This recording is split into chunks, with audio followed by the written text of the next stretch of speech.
நீங்க ஒரு முஃமினுக்காக முஸ்லிமுக்காக நீங்க துவா செஞ்சால், நீங்க துவா செய்யற மாதிரி அவருக்கு துவா செய்யுங்க, அது உங்களுக்கு கிடைக்கும்.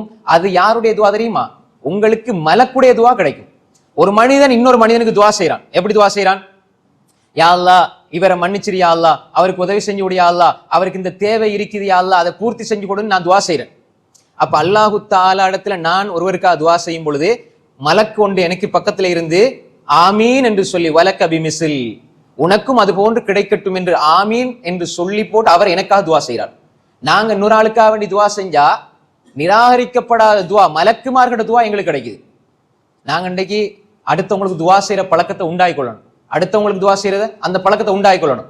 யா அல்லாஹ், இந்த அடியான் இருக்கிறார், இவருக்காக ஒரு ஆள்கிட்ட பேரை சொல்லி நாங்க எங்களுக்கு தேவையான நெருக்கமான ஒரு நண்பர், அவரை பத்தி நாங்க துவா கேட்கிறோம், அல்லது ஒரு சமூகத்தை பத்தி துவா கேட்கிறோம். யா அல்லாஹ், இவர்களுக்கு யா அல்லாஹ் நீ அருள் செய்ய, எல்லா மக்களுக்கும் துவா